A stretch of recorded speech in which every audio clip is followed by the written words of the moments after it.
In 1873, a man named Henry Deringer died in Philadelphia. He was 81 years old. He had spent his working life as a gunsmith, and he had built one specific product that became so associated with a particular kind of violence that its name outlasted him, spread across the entire country, and, in the process, acquired a spelling error that has never been corrected. Deringer spelled his name with one R. The weapon, named after him, as most people know it today, is spelled with two. The extra R arrived in the newspaper coverage of Abraham Lincoln's assassination, when a reporter's typo entered the historical record fast enough that the competitors, who immediately began copying the design, used the misspelled version to avoid trademark claims. And so, the man's name, misspelled, became the name of an entire category of weapon.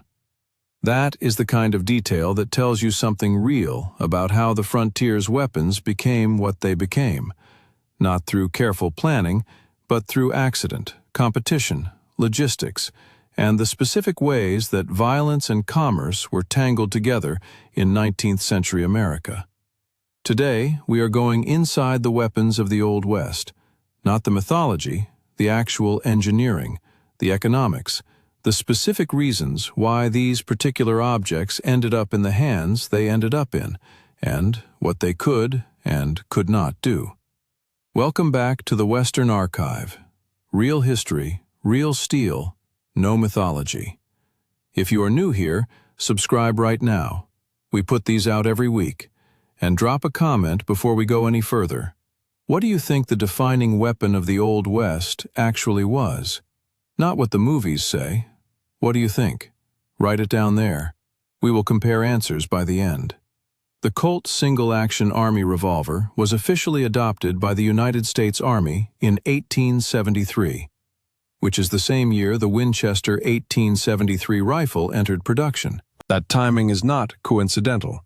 It reflects a specific moment in American industrial and military history when the technology of repeating arms had matured to the point where reliable, mass-produced weapons were available to anyone who could pay for them. The frontier was the market that both companies were building toward, even when they were officially selling to the Army. The Peacemaker, the name that stuck, though it was not the only nickname, was designed by William Mason and Charles Richards at Colt's Patent Firearms Manufacturing Company. Its defining technical feature was the solid frame, which made it substantially stronger and more accurate than the open-top designs that preceded it. It was the first Colt revolver designed from the beginning around a metallic cartridge, rather than being converted from a percussion cap system. The single-action designation refers to the hammer. To fire the weapon, you had to cock the hammer manually with your thumb before each shot. This was slower than double-action designs, where pulling the trigger both cocked and released the hammer. But it produced a lighter, more consistent trigger pull, which meant more accurate shooting, and it was considered more reliable in the specific conditions of frontier use: dust, rain, temperature extremes, and the kind of handling that results from being carried every day by someone who may not be particularly careful about it. The standard loading was 5 rounds, not 6. The Colt Single Action Army had no manual safety. If the hammer rested on a loaded chamber and the weapon was dropped or struck with sufficient force, it could discharge. The solution was to load 5 rounds and rest the hammer on the empty 6th chamber. This was not a design flaw that got corrected. It was an accepted operational reality of the weapon, and every experienced user knew it. A man who carried a fully loaded Peacemaker was either ignorant of this fact or willing to accept a specific category of risk. The phrase, "the great equalizer," God created men, but Colonel Colt made them equal, expressed something real about what a reliable, affordable sidearm meant on the frontier. Physical size, age, and prior fighting experience mattered less when a man with a Colt in his hand could stop someone twice his size at 20 feet. Whether this actually reduced violence or simply changed its character and distribution is a different question. The weapon did what it was designed to do. The Frontier 6-shooter, introduced in 1877, was a version of the Colt Single Action Army, chambered for the .44-40 Winchester cartridge, the same round used in the Winchester Model 1873 rifle. The practical significance of this cannot be overstated. A man who carried both weapons could carry one type of ammunition. On the frontier, where resupply was irregular and storage space was limited, logistical simplicity had real survival value. The popularity of this combination, the Winchester rifle and the Colt Frontier, was not just aesthetic, it was rational. The famous owners of the Peacemaker read like a roster of everyone we have discussed in this series: Wyatt Earp, Bat Masterson, Pat Garrett, Billy the Kid, Jesse James, Butch Cassidy.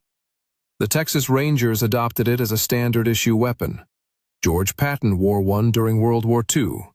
Theodore Roosevelt carried one. The weapon moved through American history collecting owners, and each owner added to its mythology in ways that eventually made the mythology larger than the weapon itself. Production of the Colt Single Action Army was halted during World War II, resumed afterward, halted again in 1975, and resumed again due to collector demand. It remains in production today.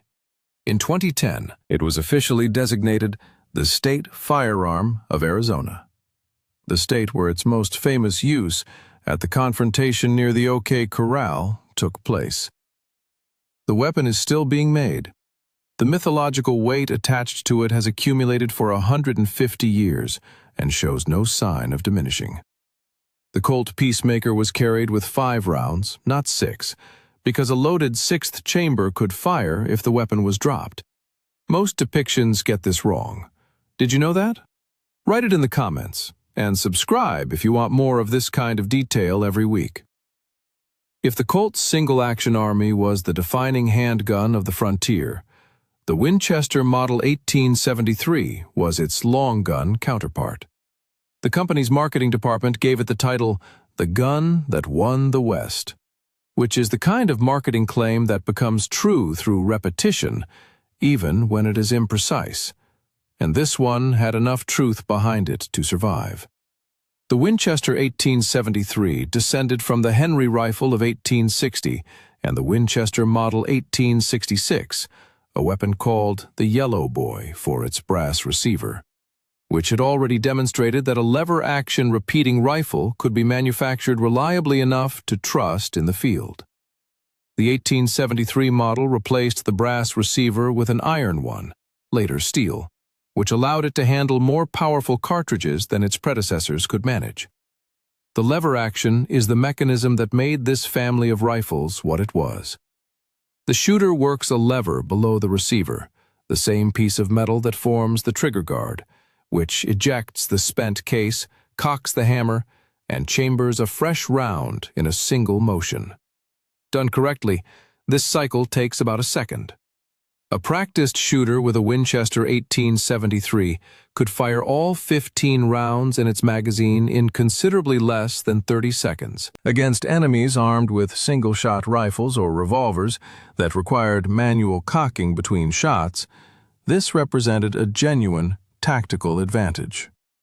This is why indigenous warriors on the plains specifically sought out Winchesters rather than the single-shot Springfield rifles the Army issued. They understood the weapon's value precisely. The cartridge the 1873 was built around, the .44-40 Winchester, was the first centerfire cartridge the company produced. Centerfire cartridges were more reliable than the rimfire designs they replaced, and critically, the spent brass cases could be reloaded. On the frontier, where ammunition resupply was uncertain and expensive, the ability to reload your own cases significantly extended the effective life of your ammunition supply. This was not an abstract advantage. It was a practical one that mattered in everyday frontier life. More than 720,000 Winchester Model 1873s were produced between 1873 and 1923. The scale of that production means that the weapon was not a specialized instrument for a few. It was everyday equipment for a generation of people living in the American West. ranchers, lawmen, homesteaders, outlaws, cavalry, and native warriors who acquired them by any means available. The 1 of 1,000 designation, introduced in 1875, is worth mentioning because it illustrates something interesting about the market Winchester was building. These were rifles that had been tested at the factory and found to have exceptional accuracy. They were sold for $100, an enormous premium over the standard model's $50 price. They were immediately collectible, and they remain extremely valuable today. By 1875, Winchesters were not just survival tools. They were luxury objects for people who could afford to care about quality above function. In 2014, a Winchester Model 1873 was found leaning against a juniper tree in Great Basin National Park in Nevada. It had been there, by the estimates of the researchers who examined it, for over a century. The wood of the stock had weathered to the color of the bark it was resting against. No one knows who left it there or why. It was simply standing in the desert, alone, waiting. The Park Service now has it in conservation. The story of the forgotten Winchester became a small news sensation, and it is easy to understand why. There is something about a weapon that specific, in a setting that empty, that asks a question it cannot answer. Before either of those weapons existed, there was the knife. And on the frontier, before reliable repeating arms were available, the knife was not a backup. It was often the primary tool of violence, because it never misfired, never ran out of ammunition, and worked in the rain. James Bowie was a Texas frontiersman of the 1820s and 30s, and his connection to the knife that carries his name is one of the genuinely contested stories of American history. The version most consistent with the documentary record is that the knife was designed with input from James's brother, Resin, and that the final form was produced by an Arkansas blacksmith named James Black, whose techniques for working steel were considered exceptional even by the standards of the era. The Sandbar Fight of September 1827 is the event that made the Bowie knife famous. It was not a duel. It was a brawl that erupted during or after a duel between two other men, and James Bowie was drawn into it, despite having been wounded in a prior encounter. By the time it ended, Bowie had killed one man and wounded others with a large knife, and had sustained wounds that would have killed most people. The accounts of what happened circulated immediately and widely, and the knife became the subject of conversation across the frontier before the year was out. Smiths began receiving commissions for knives like Bowie's.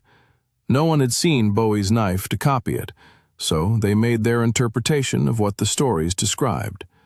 The result, over a decade or two of evolution, was a recognizable type. A large, fixed-blade knife, 9 to 15 inches of blade in the historical examples, with a clip point, a concave curve cut into the back of the blade near the tip that narrowed the point for stabbing while preserving the full width of the cutting edge for slashing. A crossguard that prevented the hand from sliding onto the blade during a thrust. A full tang construction where the steel extended through the entire handle, making the knife effectively unbreakable under normal use. This was simultaneously a weapon and a tool. The Bowie knife skinned game, split wood, cut rope, and served as a general-purpose cutting instrument for every task that required one. In an era when a single-shot rifle or pistol represented your only ranged option, the knife was the thing you reached for when the gun was empty, and there was no time to reload. The legal history of the Bowie knife is as interesting as the weapon itself. Texas, Alabama, and Arkansas all enacted laws in the 1830s and 40s specifically restricting or taxing the carrying of Bowie knives, because the weapon had developed a specific association with dueling and with a culture of personal violence that legislators found alarming. This is an early instance of a pattern that runs through the entire history of frontier law. A specific weapon becomes associated with a specific type of violence. A law is passed, enforcement is imperfect, and the weapon remains in circulation while the conversation about it becomes part of the culture. Jim Bowie died at the Alamo in March of 1836. He was sick and unable to fight effectively. The legend that grew around his death, combined with the legend already attached to the sandbar fight, made the Bowie knife something more than a cutting instrument. It became a symbol of a specific American self-image, the individual who carries their capability with them, rather than depending on anyone else to provide it. The Bowie knife was banned or taxed in multiple states in the 1830s, decades before the Civil War. Did you know the legal history of this knife? Write it in the comments. This is the weapon that was famous before the revolver existed.